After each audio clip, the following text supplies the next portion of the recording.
ከኢኩቴጅና ከፈንዲንግ ፒፕ የትኛው ፕሮፊል ይሻላል? ይህንን ለማየት በአምስት ነገሮች በዋነኝነት ከፍለን የምናይ ሲሆን የመጀመሪያው ከፔይአውት አንጻር ነው። ሁለተኛው ካለው ከሰፖርት ወይም ፕሮብሌም ሶልቭ ከማድረግ አንጻር ነው። ሌላኛው ከKYC ቬሪፊኬሽን ከትሬዲንግ ሩል እና ካለው ኦቨርኦል ሪቪው ነው ማለት ነው። መጀመሪያም የምንጀምረው ከፔይአውት ነው። እሱም መጀመሪያ ስለ ፕሮፊት ስፕሊት የምናወራ ነው። ይህም ፕሮፊት ስፕሊት ስላችሁ አብዛኞቻችሁ እንደምታውቁት ከምንሰራው ፕሮፊት ላይ ስንት ያህል ፐርሰንቱን ሪኩዌስት ማድረግ እንችላለን ማለት። ይሄም በኢኩዊቲ ላይ 80% ነው ሪኩዌስት ማድረግ የምንችለው። በፈንዲንግ ፒፕ ላይ ግን ፍሌክሲብል የሆነ አማራጭ አለ። ይሄም ማለት አንድ ሰው በየ2 ሳምንቱ ሪኩዌስት ማድረግ ይችላል፣ በየ1 ሳምንቱ ሪኩዌስት ማድረግ ይችላል፣ እንደዛውም ደግሞ በየወሩም ሪኩዌስት ማድረግ ይችላል። እዚህ ጋር ያለው ዲፈረንሱ የምናገኘው ፕሮፊት ስፕሊት ነው። በየ2 ሳምንት ሪኩዌስት የምናደርግ ከሆነ 80% ፕሮፊት ስፕሊት ይኖረናል። እንደዛም በየወሩ ሪኩዌስት የምናደርግ ከሆነ ደግሞ ከ80% ከፍ ያለ ፕሮፊት ስፕሊት አለን ማለት ነው። እንደዛ ደግሞ ዝቅ ብለን በየሳምንቱ ሪኩዌስት የምናደርግ ከሆነ ደግሞ ፕሮፊት ስፕሊታችን ከ80% የወረደ ነው። ለዛ በእነዚህ አማራጮች መርጠን ነው ፈንድ ፌዝ ላይ የምንጀምረው። ከፕሮፊት ስፕሊት በምንወጣበት ሰዓት ደግሞ አማውንት ነው። ይሄም ስላችሁ ምን ያህል ገንዘብ ሪኩዌስት ማድረግ ይቻላል። ይሄን በምናነሳበት ሰዓት ላይ ኤክስቼንጅ ላይ የትኛውም አካውንት ሳይዝ ያለው ሰው $125 ጀምሮ ነው ሪኩዌስት ማድረግ የሚችለው።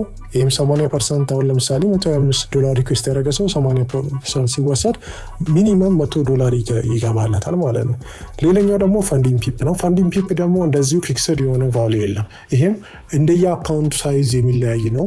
እያንዳንዱ አካውንት ላይ 1% መስራት አለበት ሪኩዌስት ለማድረግ። ይህም ለምሳሌ $100 አካውንት ያለው ሰው ሪኩዌስት ማድረግ የሚችለው $1,000 ነው ማለት ነው ሚኒመም። ሌላኛው ነገር ደግሞ ስለ ሪጀክሽን ነው። ይሄ ሪጀክሽን ስንል ያው አብዛኞቻችሁ ታውቃላችሁ ኢኩዊቲ ላይ ሪጀክት በማድረግ በደንብ የታወቀ ነው። ብዙ ሰዎች እንደዚህ በተለያዩ በሪቪው ላይ ማየት ይችላላችሁ። በተለያዩ ቪዲዮ የተሰራበት ነገር ነው እና ብዙ ሰው በኢኩዊቲ ጋር ሪጀክት ይሆናል። ይሄም በተለያዩ አሁን በትሬዲንግ ሩል አሶሲኤትድ በጣም ጥብቅ የሆነ ሩል ያላቸው ናቸው። በሩላቸውን ብቻ ሳይሆን በተለያዩ አሶሲኤትድ በሆኑ ነገሮች ሪጀክትድ እንደሚደረግ ብዙ ሰዎች ኮምፕሌን ያደርጋሉ። በፈንዲንግ ፒፕ ግን እንደዚህ ብዙ ጊዜ ስለ ሪጀክሽን ብዙ አይወራም፣ ብዙም አይታይም። ከሱ ይልቅ የሚታየው ነገር ፕሮፊት ከሰራችሁት ላይ ዲዳክት ማድረግ ነው። ይሄ ማለት ለምሳሌ የሰራችሁት ፕሮፊት $100 ቢሆን ከዛም ላይ ሪኩዌስት በምታደርጉበት ሰዓት ትሬዲንግ ቫዮሌት ያደረጋችሁት $50 ከሆነ $50 ዲዳክት ሊያደርግ ይችላሉ። ቫዮሌት አድርጋችሁ የሰራችሁት ማለት ነው። ይሄ ነገርን ብዙ ጊዜ የሚታይ ይሄ ማለት ደግሞ ፈንዲንግ ፒፕ ሪጀክት ያደረጉ ማለት አይደለም፣ ግን ከያለው ፍሪኩዌንሲ አንጻር ከኢኩዊቲ አንጻር የተሻለ ነገር አላቸው ከዚህ ጋር ሲታይ። ሌላኛው ነገር ደግሞ ከሰፖርት ካላቸው ሰፖርት ሲስተም ሲሆን አሁን ፈንዲንግ ፒፕ ላይ መመጣበት ሰዓት ላይ የራሳቸው ዲስኮርድ ላይ ቲኬት ሲስተም አለ። ይሄ ማለት የራሳችሁ የሆነ ፕሮብሌም በሚያጋጥማችሁ ሰዓት ቲኬት ክሬት አድርጋችሁ ኢንዲቪዥዋሊ እንዲያስተናግዳችሁ ማድረግ ትችላላችሁ። ራዘርዛ በየቻቱ እየሄዳችሁ ጀነራል ላይ ጥያቄ ከመጠየቅ ይልቅ በቲኬት መጠየቅ ይችላል። ድጋሚ ደግሞ ዌብሳይታቸው ላይ ገብታችሁ ያላችሁን ጥያቄ መጠየቅ ትችላላችሁ። ራሳቸው ሰፖርት አላቸው ኮሚኒኬት የሚታደርጉበት መንገድ ማለት ነው። ፈንዲንግ ፒፕ ላይ ጋር በመጣበት ሰዓት ላይ ግን እንደዛው ኢኩዊቲ ላይ እንዳለው በዌብሳይታቸው ገብታችሁ ኮሚኒኬት ማድረግ ትችላላችሁ። ግን በዲስኮርዳቸው ላይ ቲኬት የምትከፍቱበትና ኢንዲቪዥዋሊ እንዲያስተናግዳችሁ የምትጠይቁበት መንገድ አይኖርም። ለዛ ጀነራል ቻት ላይ ነው ኮሚኒኬት የሚደረጉባቸው። ከፕሮብሌም ኢንኳየሪ ወይም ከሰፖርት ሲስተም ጋር በምንወጣበት ሰዓት ደግሞ ሌላኛው KYC ነው። KYC ጋር በምንወጣበት ሰዓት ሁለቱም ናሽናል አይዲ ይቀበላሉ። እስካሁን ብዙ ሰዎች ቬሪፋይድ እየሆኑ ነው። በተለያዩ ሌላ ምክንያት ሪጀክት የሚሆኑ ቢኖሩም ናሽናል አይዲ አክሰፕት ያደርጋሉ። እና አራተኛው ትሬዲንግ ሩል። ትሬዲንግ ሩል ስላችሁ ደግሞ ያላቸው አሁን ኢቫሉዌሽን አለ፣ ፈንዲንግ ፌዝ አለ። በኢቫሉዌሽን ላይ ፈንዲንግ ፌዝ በጣም ላላ ያላ ነው ማለት እንደ ኢኩዊቲ ጠበቅ ያለ አይደለም። ለምሳሌ አሁን ኒውስ ሩልን በምናይበት ሰዓት ላይ ኢቫሉዌሽን ላይ የለም፣ ፈንዲንግ ፌዝ ላይ ነው ያለው። ለዛ ማንኛውም ሰው ትሬድ ላይ መግባትም መውጣትም በኒውስ ሰዓት ይችላል በፈንዲንግ ፒፕ ላይ። በኢኩዊቲ ላይ ግን እንዳልኳችሁ በኒውስ ሰዓት ላይ ትሬድ መግባት ወይ ደግሞ ክሎዝ ማድረግ አይቻልም።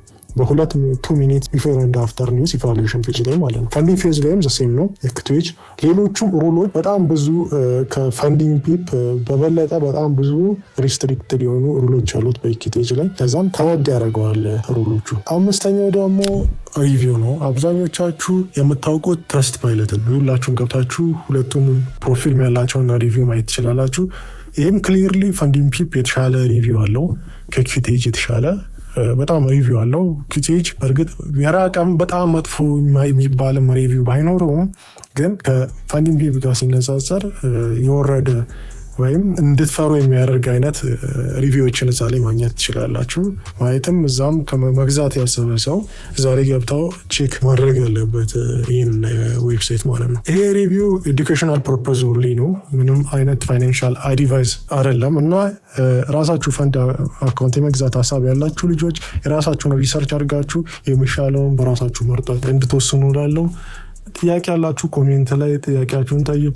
ላይክ፣ ሰብስክራይብ፣ ሼር አድርጉልኝ። ቴሌግራም ቻናል ዲስክሪፕሽን ላይ ያስቀምጥላችኋለሁ። እዛ ላይ ገብታችሁ አዳዲስ የሚለቀቁ ነገሮችን የተለያዩ ነገሮችን ማግኘት ትችላላችሁ። ኮሚኒቲ ላይ ግቡ ላለው ኮሜንት ላይም እዛው ሊንኩን አስቀምጥላችኋለሁ።